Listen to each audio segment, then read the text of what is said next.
and a drive, left field. It's deep. It's gone. Yes! And it is gone. Yes! It is bedlam at the bank. Look at the doctor. Yes, he's got it. Here he comes. Way rock the baby. His face was slammed up. And the doctor made a sensational play. Oh, in front, the front, and they score! And Jerusalem! Weston fires! Weston goal! Brady back again. He steps up, he's 10, and falls forward. And he fumbles the football, and the Eagles have it.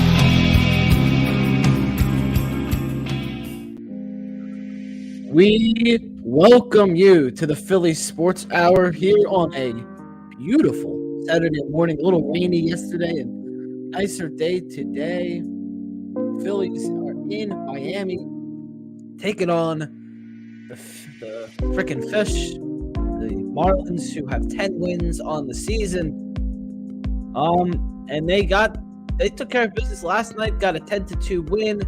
Lineup may look a little bit up, but we're going to talk about the dominance of the Phillies throughout the start of their season today, and helping me doing that from Drunk Phils fans is Jawn Kruk.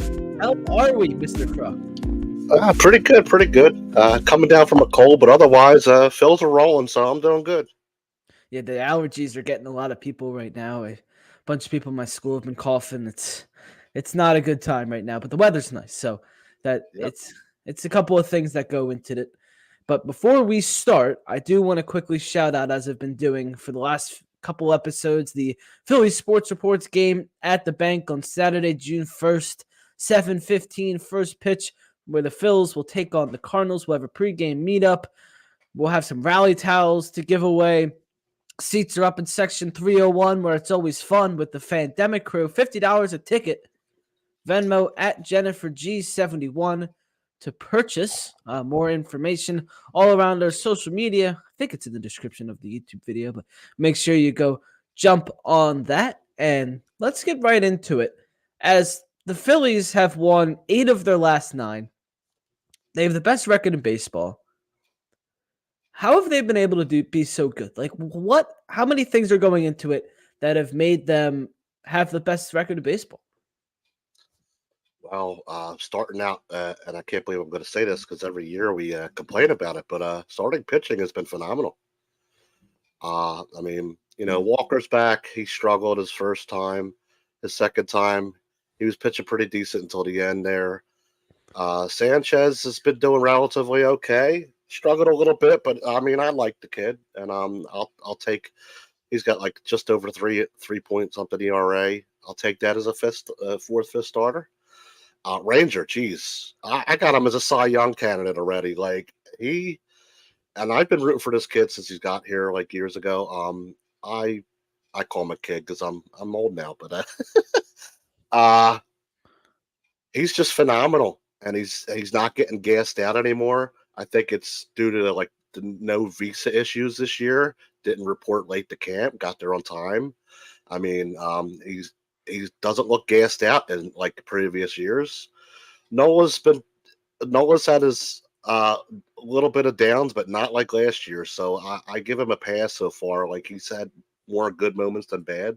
And Wheeler's pitching his butt off too. The relievers, outside of a couple guys, are pitching well. The lineup, as much as I complain about Topper's lineups, and some of them are really wacky, they're getting it done. And some nights I know how, and sometimes I don't know how. If that makes sense. Something with Topper is he'll throw something out there and nobody will like it, and it'll work. So I just at this point just try and don't doubt him, because he'll always fire back in the way you're not expecting. But right. You mentioned the starting pitching, which we'll get into in a little bit, and so we're going to dive deeper into it. The Phillies have probably the top 2 pitchers in Major League Baseball, and one of them is their third starter, Ranger Suarez. Zach Wheeler and Ranger Suarez both have sub-2 ERAs. Last night, Ranger threw 7 scoreless innings, and his ERA dropped by 0.2 points. That's not really normal unless you have a starting rotation that ERA that's already crazy low. Those two have just been unbelievable. And can we like cut the Cy Young in half and give it to both of them? Right. I wouldn't mind that actually. Like co Cy Youngs on the same team. That'd be awesome. Just give the whole rotation a Cy Young. Another part of this is we're not used to the Phillies getting off to a start like this. It's been since, what was it, 2011, 2010, since we've seen something like this. They can't get ahead of themselves. They can't start to get cocky. But why? Can they? Why can't the Phillies get ahead of themselves? They have the best record in the MLB. How important is it to stay focused? And they're already doing it. Well, I think even not just this team, but just Phillies baseball, the way it's played, it's not our style to be like cocky and arrogant. If that makes sense, I've never really seen any of the. Even when we went back in the '08 team or the '93 team, they just fought. It was grit. It was heart, and they had fun while doing it. So I think that's the most important thing. Keep it business-like, but have fun out there too. Um, I don't think they should ever get cocky. They should just, let the moments play out as they do. Like I said, have fun and just do all the little things it takes to win each game. Take one game at a time. I know that's a tired cliche, but I mean it is true. I know it's a long season, but take one game at a time, and just don't get too ahead of yourself, and just let it roll. This And is good baseball right now, and I just want to enjoy it as it is.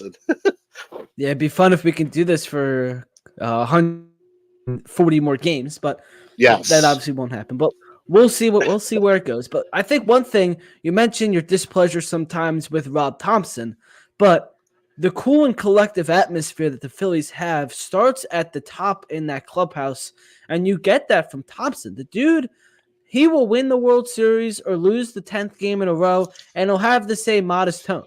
And I think that's really important and really shows to display just the leadership of this team confiles the whole team, and Thompson is providing a great atmosphere to just take one game at a time. yeah, I do have displeasure of some of his lineups, but sometimes I'm right, sometimes I'm wrong. I don't know how he does it, but his whole atmosphere in the clubhouse is loose, and he's behind players, and whatever. The man knows ball. He's been around a while. It's just he's just trying to. I don't think he has it. I don't know if this makes sense. He doesn't have it all together as a manager yet. Like this is what his he's been the manager for like 2.5 years, maybe about three Yeah, so ish. he's coming up on his 2-year anniversary in June. Right.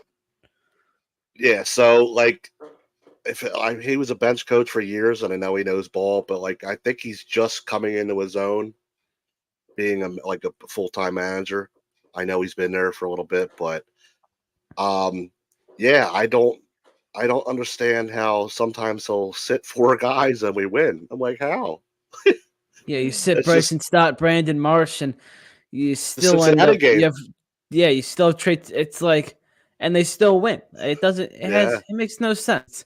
The man's a wizard at this point. There's someone else yeah, that's a wizard is Bryce Harper. Is yeah. He's he's been kicking butt like for a while now, like, and he's been a savior. He's the heart of your team pretty much. So uh, he had a slow start, but he's picked it up lately. Oh, I think he froze there for a second.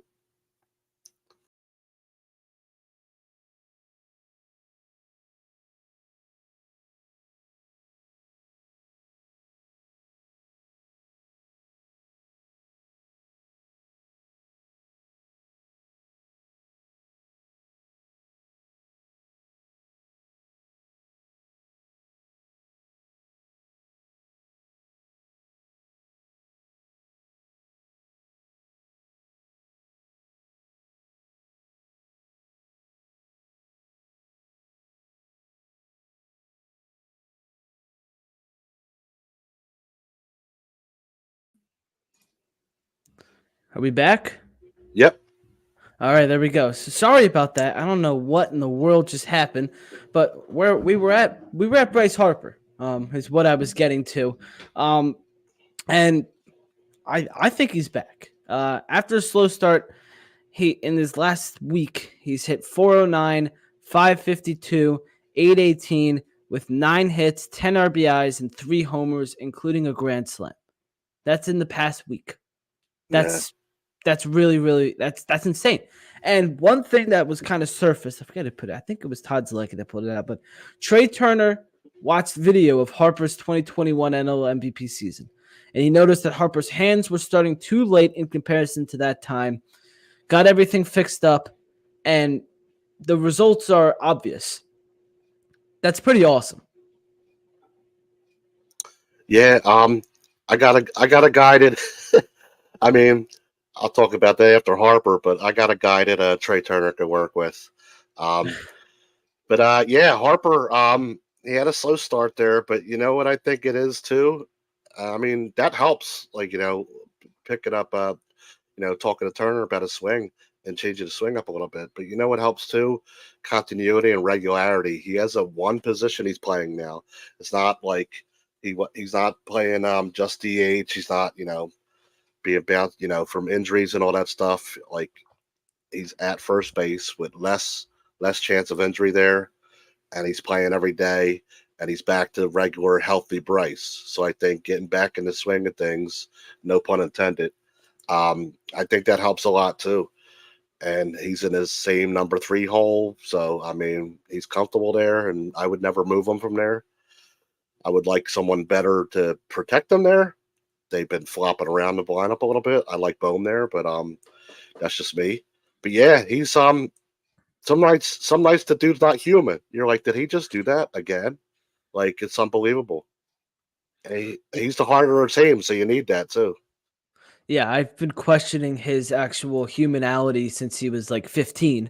Um, but I'm going back to the Turner thing. He has done this with multiple teammates. He did it with Johan Rojas. I think he did it with Bohm, and it's showing obvious results. It's so important to have a guy like that in your lineup, and he may be hurt and not doing things on the field right now, Yeah. but he is doing things behind the scene that is making this team to have the best record in baseball. Yeah, he's a definitely a good veteran to have in the clubhouse, whether like you said, on and off the field. I wish he would work with Schwarber because, um, and it's before the shift was restricted, Schwarber was lasering liners into the gaps, but they were just going right to the players' gloves, or more being thrown out, whatever. Once the restriction of the shift was lifted, he wasn't hitting into the gaps anymore. And I'm like, why isn't he just hitting there? Now it's not. There's no restriction. He can get on base. He can get a double, maybe. Whatever. But all he's doing is hitting singles and home runs, which I'll take. I'll take the homers. Like, don't get me wrong. I'm not a Schwarber hater, but I mean, I would like to see something. I would like to see a nice little line drive for a double here, or whatever, or bring some people home. But All right. Well, it certainly sounds like you are a Schwarber hater. So I wouldn't. no, So I like him. before the game, you mentioned that you don't like Schwarber leading off. Yeah. Why don't you like that? And what would your ideal lineup be? I would yeah, I just no. I first of all, I'm not a hater. I do like Schwarber. I just think he's in the wrong space in the lineup. I think he could help a little lower in the lineup, not too low, like maybe the 5 hole, 4 or 5 hole. I got no problem with him 2 lefties in a row, like maybe Topper does, because with his shakeups of the lineup. But I mean, I wouldn't have mind having Schwarber behind Harper, or maybe if Topper has a problem with 2 lefties in a row, maybe 5th, but no lower than 5th, of course. I mean, you're not going to disrespect them like that. I think if he's not hitting homers, he hits a lot of singles, and then once you have him on base, he clogs the bases. He's not a fast base runner. He's not a base stealer. I think at the top of the lineup, I know people say you only lead off once a game, but I mean, there are certain spots where he'll be up and he'll either strike out or he'll get a single, and he's not bringing runs home. I think if you drop him lower in the lineup a little bit, he has the tendency to drive in more runs. He can still hit his home runs and do all that, but I think his RBI total it would be higher than it usually is, and he usually gets enough RBIs. But I don't know. There's arguments for both sides of it too. I just would prefer him drop down a little bit. I would like someone with speed, and for that hits a little bit more for average that could steal a base in the leadoff spot. Personally, Well, his on base percentage is pretty much on par with where it's been his whole career, which is around the 330, 340 mark. So he's getting on base. He has 24 walks already, which is a lot. And the dude is on base. Whether he clogs the bases because he's slow or not, he's definitely gotten a little faster. He's certainly slimmed down a little bit this offseason. Which I think is a main part of him not having to play a fielding position anymore. He can focus on just hitting and making himself quicker. And the fact that the reason he's leading off is, one, Topper's comfortable with it. Two, the winning percentage when he is leading off and hitting somewhere else it's a big gap. And the Phillies win when he is leading off. And that's my big point of why he should be leading off, is because they win games when he's there. And that blows my mind, that percentage. I don't understand. Like, I watched the game and I'm like, how? Like, and I'm like, okay. I've tried not to fight it this year as much as I have other year, like the last couple of years. But I just, like I said, there are points on both sides. I have my side. Like, we have discussions with our guys in our pod and friends of the pod all the time, and there's people on both sides of it, and we get each other's points. It's just we kind of stand on our own sides. Yeah, it's a little bit of a debate. I get it. Yeah, I get it. So now, what would your ideal lineup be? Who would you have lead off, and where would you throw Schwarber? I would put, like I said, I would try Schwarber at fourth. I would Dukin from our pod suggested something. I would like put Bohm at fourth, but I mean, you could even put Bohm as a two-hitter, like the way he's hitting. But I would try Stotty at first. Like, he hits for average. He's fast enough. He could steal you a base. I would try Stott at the top and Turner at second, Harper at third. You throw like I said, you throw Schwarber in a cleanup if you want, but I mean, you could put Bowman, cleanup, Schwarber, and then do whatever you want with the rest of the guys. I think it would be fun. You go Turner 1, Harper 2, and then you go too. Maybe Bohm or Schwarber 3, and then the rest of the lineup kind of fizzles out a little bit. But you could do that too. Go away. He's never going to go away from his righty-lefty, or even a lot of people throw out Harper to lead off because it's worked. You see the Braves have Acuna lead off. I think Aaron Judge led off once or twice for the Yankees, and it went well. A lot of teams now have their best hitter as their leadoff hitter, and it works. Yeah, I've seen that recently come up on Twitter and other places. Like, a lot of people are like, "Why don't we try Harper and leadoff?" And I'm like, I mean, I'm not opposed to it. I don't see the problem with it. Maybe we'll see it today. Schwarber probably won't play today with his injury. The back injury from yesterday, so we'll see how the lineup fizzles out today. It'll be interesting who's leading off, especially with no Trey Turner, and we'll see how it goes. Knowing Topper, he'll put Cody Clemens at lineup and they'll still win. Yeah, Cody Clemens should be the everyday leadoff hitter. How are people are not understanding this? But one thing that there's absolutely zero question about is the best site to get your tickets to go to any sort of event, and that is SeatGeek. SeatGeek is the easiest and most efficient way to buy your tickets. Each seat is given a green, red, or yellow dot, indicating whether purchasing the ticket would be a good, bad, or a fair deal. By using the code Philly Sports Report, again, that's Philly Sports Report, PHILLY SPORTS REPORT, you will save $20 off your first SeatGeek purchase. Just your first, though. So if you use SeatGeek before, you're out of luck. But maybe you can make another email and save some save the $20. Click the link in the description or the bio to save. Thank you to SeatGeek for sponsoring the podcast as always. And another guy that's unquestionably the man is Alec Bohm. This season, he's hitting 346, 413, 549 with a 962 OPS. I mean, Alec Bohm MVP. Yeah, I've always been a fan of this guy. I've been a Bohm defender on Twitter. Got slayed for it his first couple, 2-3 years, but I never backed down. I said this dude's gonna develop. He's a little slower developing as than the other players, but every year he's going to get better, and every year he has gotten better. And his first couple of years, I mean, you don't see too many rookies or second year guys playing winter ball. That's usually reserved for the minor league guys, or maybe like a rookie that's like not really in your starting lineup, like just trying to develop and get better. But he played winter ball his first couple of years here. Like he played baseball all year round just to get better, and it shows. And then all season he works hard on his defense and offense. And I got him penciled in on our pod. I said I went out there. I went out there boldly and said I could see a Silver Slugger and a Gold Glove. Arenado's down on the downside.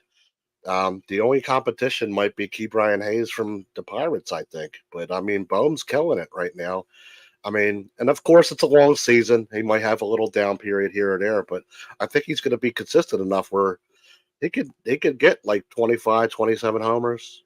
Definitely over 100 RBIs. He's already at 30 something or 40 or whatever, like 30 something. So Bohm has always been a big RBI guy, but we're seeing him do everything now. It's finally people wanted the Bohm breakout year 2 years ago, and well, we're finally getting it. And I've always liked. I actually met Alec Bohm when he was in Reading, but I've always been a big Bohm guy. I've always have been very defensive of him, and he is automatic with there's runners on scoring position or if there's 2 outs. He's always getting on base. He's just been so good. And just overall, I can't pinpoint one thing that's most impressive about him, other than I think this might be the closest third baseman we've seen to Mike Schmidt since the 80s. Yeah, except one person I won't mention because I hate him. We don't the Hall of Fame now. Yeah, we don't. He's a Cardinal. He's not even though he's on the Phillies Wall of Fame. I don't speak even though his he's name. on the Phillies Wall of Fame. He's So we're in agreement there. So yeah, we skip him. But I thought last year was going to be the breakout year, and but he slowed down with the home runs a little bit. But he got not 92 RBIs. So he's hitting the ball where it's supposed to go, pretty much, and he's driving in. If he's not hitting a home run, he'll get like a double, a single here, and it's always clutch. Like he's always every time you turn around, he's driving a run. He's an RBI machine. He is an RBI machine. I mean, you can't ask anything more of the guy. He's harnessing his power a little bit more this year. He started to last year. He bulked up last year before camp, like put 15 pounds on of muscle. But this year he's harnessing that more a little bit. Even when he hits the liners and all that, you could see the power in it. So it'll be interesting to see how the rest of the season plays out for him. Yeah, and so the offense around him as well is firing on all cylinders right now, even without Trey Turner. And I mean, Cody Clemens has been the hottest bat in the lineup as of recently. Yep. The team is batting their team slash signs 257, 332, 418 with a 751 OPS. That's the second best OPS in all of baseball, behind the mighty Dodgers, who don't even really exist because they're so good. So if you exclude the super team, the Phillies have the best OPS in the MLB. This offense is dominant. Yeah. And even what some would call the little guys are all pitching in. Rojas struggled at the beginning of the season.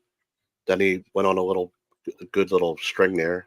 Struggled for a couple games or so, and then he had a good night last night. He's starting to pick it up a little bit.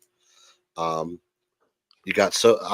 always loved Sosa. That was like the clutch trade. Like that was that little small move that Dave made that I loved. That was just like such a clutch deal. I love Sosa. Even like your 6 through 9 guys are coming through for you. I mean, whether or not the top of the order is producing or not, they're coming through. It's just there's really not too many things to complain about right now. Their base running needs work. Their base running is falling apart a little bit there, but other than that, I don't see.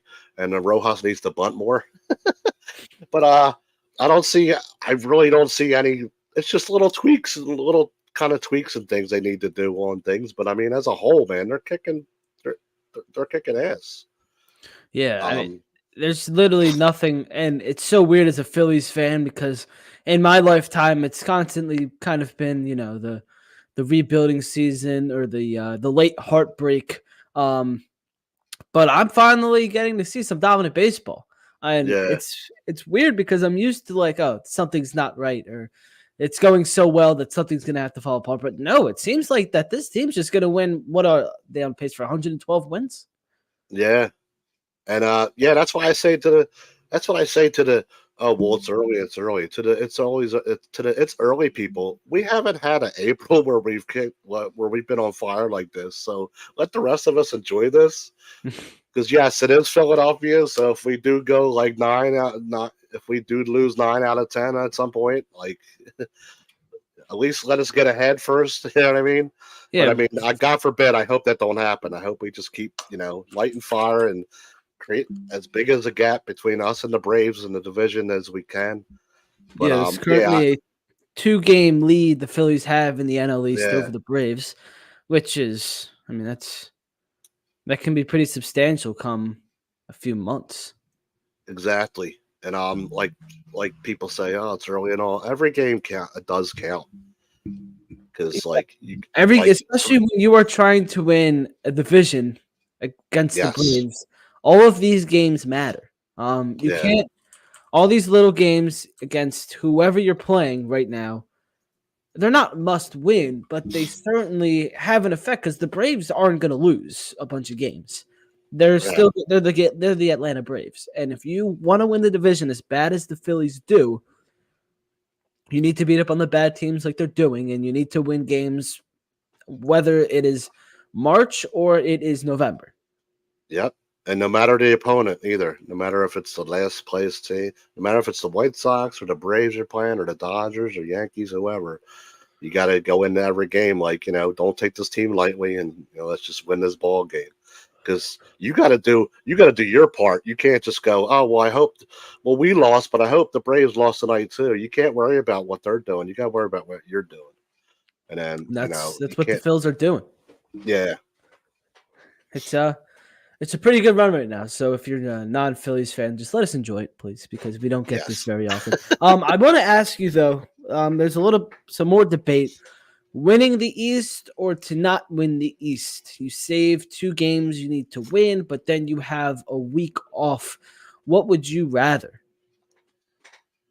I'd rather the week off, just because we've had to grind just to get to where we got the last couple of years. It'd be nice to get, like, if we have a pitcher or 2 banged up, or if we got someone in the lineup that needs some rest. Like, we're not afraid of rest. The Braves are crybabies. They're like, oh, it hurt our chances and all. It's like, no, you just didn't show up. We beat you. It's cool. Just accept it. Don't be in denial. But the last 2 years where they initiated this role, the 2 teams in the NL that got the break lost in the NLDS. The Braves have lost back-to-back years in 4, and the Dodgers lost in 4 2 years ago and were swept last year. Does it mean anything, or are these teams just not built for October? I get it. I just they're kind of like regular season champions to me. Like, on paper and on the field, they're great, but then when it comes crunch time, they just don't put it all together. It means something to us, and we fight for every little inning, every little game, every win. On the flip side, Noah's not that bad this year so far, but if we had to play the first series, I'm confident. I'm confident in our pitchers because you only play 3 games, but I'm just afraid it'll go 3. And Ranger will win the 3rd one. It's just I'm always shaky. Like I for some reason just in years past and regular season playoffs, no matter what, um, in clutch moments, sometimes Nola can go this way or that way. So like we could possibly drop that second game, depending. I mean, I'd rather have the definite week off personally, just to rest guys up, and I think they'll be focused. Topper will have a focus. I don't worry about. It's also on the manager too to keep them loose, but also keep them focused on the prize. Don't let them, go out partying and doing all this and that. And, Well, they only party hard after they win yeah, after they clinch something. I mean, they go berserk. yeah. So I'm hoping for more of that. You mentioned the rotation. Is this the best rotation in baseball? Right now it is. Yeah. I see it because I heard a lot of people. You know how they put power rankings up after people sign people and trade for people and all. And I've seen all these other staffs, and I'm like, all right, let them disrespect us. Our staff should be up there, even when our top three, we should be up on that list. Like Wheeler, Noah, and Ranger. I mean, we should be on any list, no matter who the 4 or 5 is. But I mean, Yeah, and the 4 and 5 um, have also been really good. The worst ERA among qualified starters is yeah, 3.22, and that's yeah, Christopher Sanchez, who's the 5. Taijuan Walker has only pitched a few games, so he's not really qualified. But yeah. I mean, we've used dominant so many times, and this rotation is when they go 7 innings, I think they're like 12-1 when their starting pitcher goes 12, it goes 7 innings. That's the Dominant? key, right? That's the key right there. We're not getting those 5 and 6 inning games like we did last year and the year before.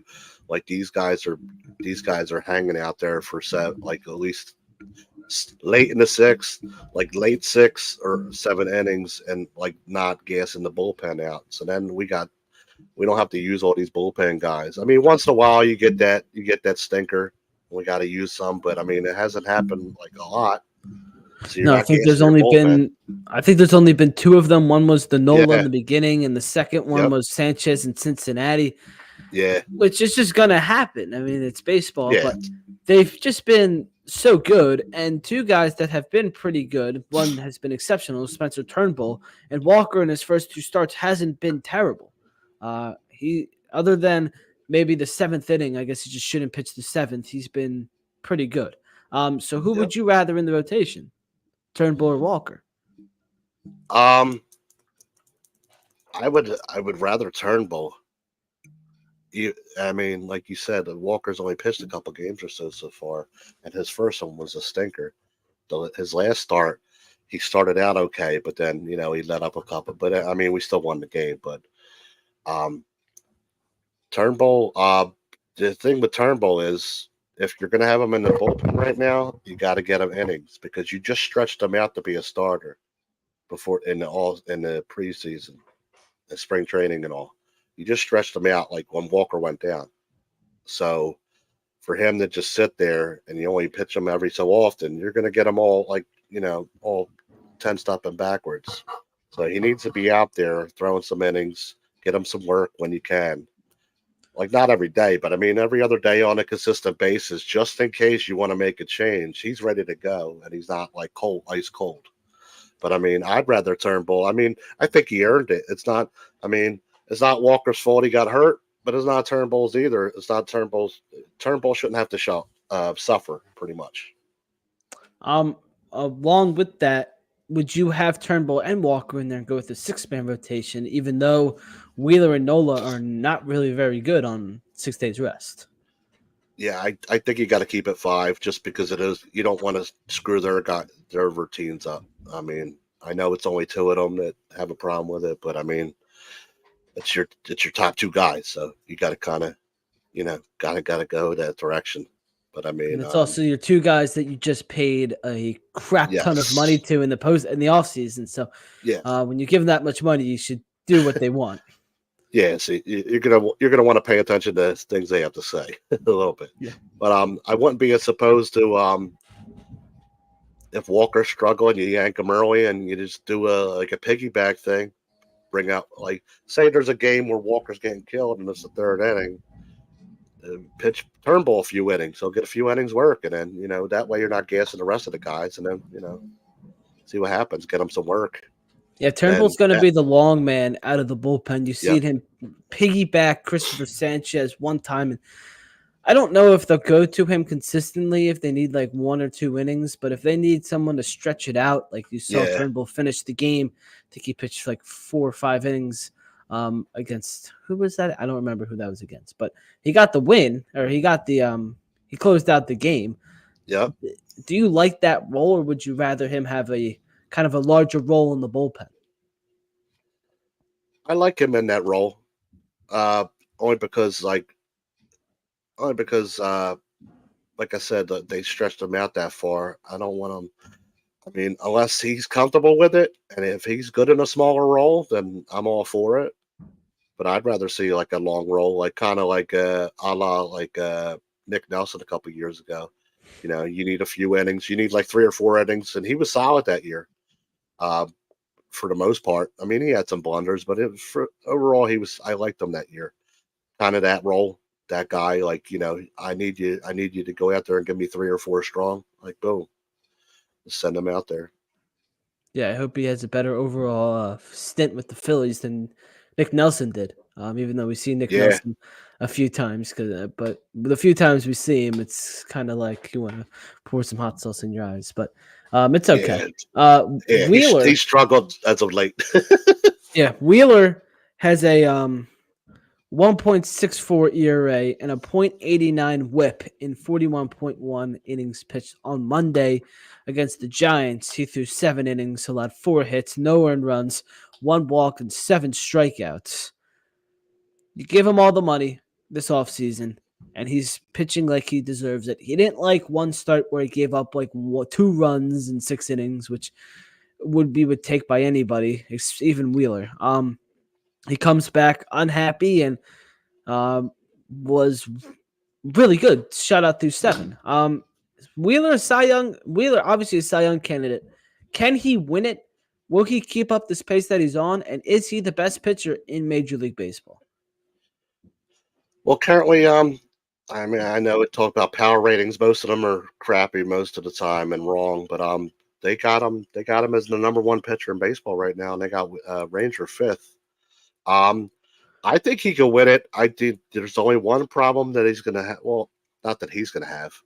He needs to up the win total, because them first he didn't get the total support he should have had in a couple of those games early on. His wins should be up more, but get that win total up, and I think he's definitely in the conversation because he's pitching his ass off. Yeah, he sure is. And he had the one game where he gave up the grand slam, but I mean that stuff's gonna happen. Yeah, it's baseball. You're gonna have that, and with the wins thing, I feel like we always see that with the top pitchers. Nola, when he was unbelievable a few years ago, didn't get the wins he deserved. They just didn't give him the runs that he needed, and you saw that on opening day was, I think, the biggest part of it with Wheeler. They gave up the bullpen gave up all those runs.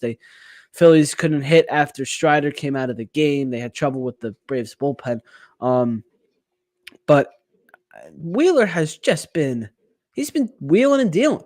And what we wanted from to start the season from Wheeler, we're getting it from him and Ranger Suarez, a sub-2 ERA, and Nola's looked pretty good too. Like, this rotation is it the best in Phillies history? One of them. I would say one of them. I'd say it's better than 08, and people are going to kill me for that. So far, they're better than 08. I mean, you really had that 08 rotation was kind of just Cole Hamels and a bunch of guys that pitched well. Yeah, it was just a bunch of grit and heart. Like, Blanton was an innings eater, so you could depend on him to go out there and just, even if he struggled, he'd get you out of it. Moyer was just old and crafty with his off-speed stuff. Brett Myers was okay, but yeah, you had no studs on that team. And getting back to the whole run support thing, I think with Wheeler and Nola that year, I think it's what I call the Cole Hamels syndrome, where Cole Hamels should have gotten at least a Cy Young or 2, but run support killed him, and wins like the wins killed him a couple years. Here's a So I hope that comment on picks up. comment on YouTube from Joe Negler. You have two good starters, and after that, shaky pitching starters. Maybe three relief pitchers that worth mentioning. Personally, think still need pitching. Mm, We may have a Mets fan in the chat. oh boy. Yeah. I I only have a problem with a couple. I probably only have a couple guys in the bullpen that maybe have popped up and have. Well, Sir Anthony's horrible. I just can't. But we're stuck with him. They're not going to move him. They're not going to DFA him. I think. I think they're just going to let it ride until the off season and decide then. Unfortunately, but until then, I hope they just don't put him out there too much, please. Soto has struggled, but he's been better lately. Like last night, he was. There's only a couple of relievers that I have a problem with. Like as a whole, the bullpen's been great, and the starters. I think it's more. I think it's more some shaky moments that some have had, but overall, they pitched their butt off. I mean, I Yeah, have it's no. hard to complain when the worst ERA in your bullpen in your starting rotation is Yeah, I'll take 3.2. that any day. Yeah, and it's your five Um, starter, Christopher I Sanchez, will who say. nobody I thought would will be say anything. one thing though. I will say one thing though. If Dave sees a deal to be done, if he sees something that he can't pass up at the deadline, like a pitcher to add to the rotation or something, like a stud or like a semi stud that could really help us get over the hump, I got no problem with that towards the deadline. But right now, I mean, I got no serious complaints really. Yeah, one of those guys that could become available out of Oakland is Mason Miller, who has been um, Oh, I would love really him. good. 1.10 ERA in 16 innings, 33 strikeouts. His whip is .67, and he could become available. He's 25 years old. He could become available this by the deadline. I don't know how much it would take to get him, but the Phillies should certainly try. Yeah, I would take him in a heartbeat. Like that. That would definitely. We'd have a very dangerous, even a more dangerous rotation if we added that kid. Um, yeah, he's been pitching lights out, and you know how Oakland is. They're always trying to sell, and once they get the guy to a certain point, they sell him off and bring in prospects. So it'd be nice to see us deal with them and get that. We'll Yeah, see that down would the be road. fun, and we'll see how we can try and get something out of the Athletics, which the last few years has looked pretty simple to do. Something else that's simple to do is saving 10% off at FOCO, where you can get so much great gear. Real fans need the best gear, and that's why FOCO makes legendary gear for the most legendary fans. Click on the link in the description or the bio to save 10% off any purchase on FOCO. FOCO just made one of the that just made Stay Loose and Sexy a bobblehead, and it looks incredible. It's Pache, Stubbs, Marsh, and Schwarber in like a rock band, and it looks great. So go and save 10% off on that and everything else that FOCO has to offer. We're coming into the home stretch of this show here with Jawn Kruk. Not John, but Jawn. As we're going to talk about I want to talk about the bullpen a little bit. And I want you to do a little ranking for me. Rank the 7 guys in the bullpen from the most reliable to least reliable. Jose Alvarado, Jeff Hoffman, Matt Strom, Orion Kirkering, Gregory Soto, Seranthony Dominguez, and Junior Marte. Rank those guys from most to least reliable for you. Okay. Well, he's hurt right now, but he was pitching lights out. I'm gonna go Marte at the top. Marte was dealing before he got hurt, and I hope he comes back and just falls right back into that consistency. After that, I go Hoffman. Hoffman's been that was a stud of a pickup last year. He worked wonders last year. He's pitching so far great this year. I got no complaints with him. After Hoffman, I'd go probably Alvarado, then Strom, and then Kirkering, and then Soto, and last and least, Sir Anthony. Yeah, Sir Anthony has been a little itchy right now, and Yeah, this was a big year for him. He was not great last year either, and he just in low pressure situations, it's hard to trust him, and it's starting to get a little nervous and for Sir Anthony in his career in Philadelphia. yes, I think who was it last night? Was it Phillies Nation or somebody on Twitter? They're like, I think we probably got this pretty much secured. I said, I said, just don't put Sir Anthony out there, we'll be fine.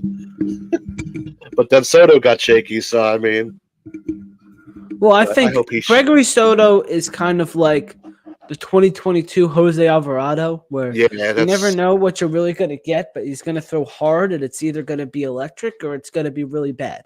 And that's not really what you want, right. but he can be really good.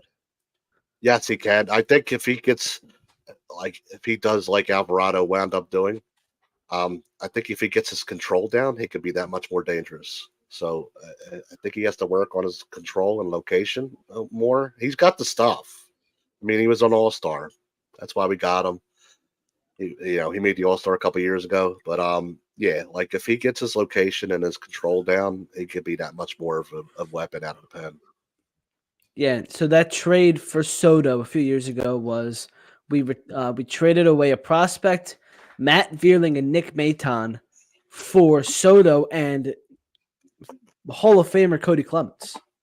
And just to quickly touch on Cody, because we've kind of been cracking jokes, he has genuinely been really good in his few stints up in the majors this year.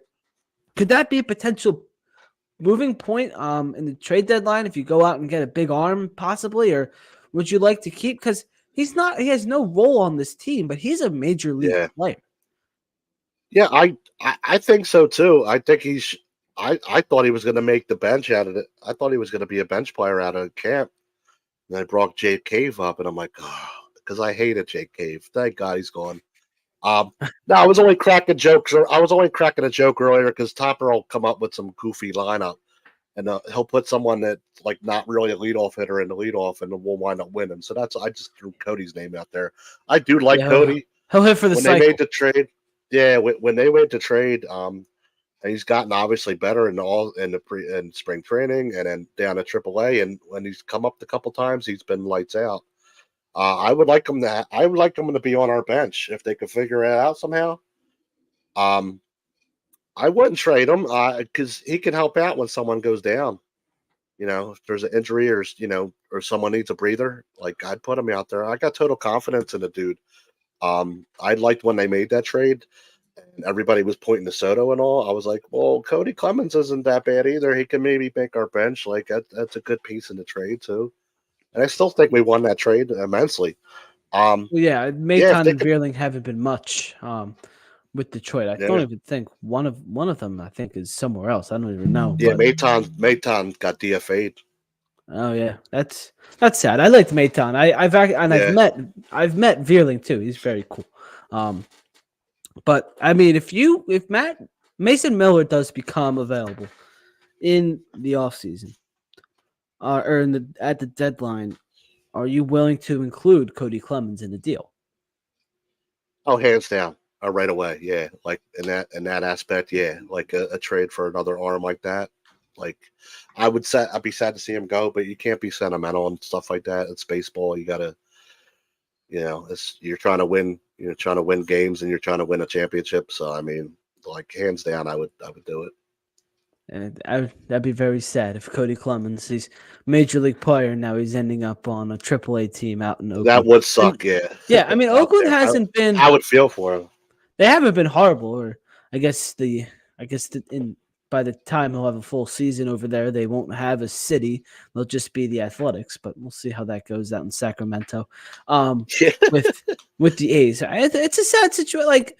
It's just crazy. Their Vegas home isn't ready, and now they're leaving Oakland early because their lease is up, and the they're going to Sacramento, but they don't want to be called the Sacramento Athletics, so they're just going to be the Athletics. It makes no sense. And then you get Sacramento excited because they don't have a team, so they're there for a couple years, and then you're going to yank them out of there. It's just a mess. It's a mess. The Athletics have moved from Philadelphia to Kansas City to Oakland to Sacramento and to Vegas in a few. It's not a good situation for baseball. Bring them back to Philly. We'll knock down the Top Golf on the Boulevard.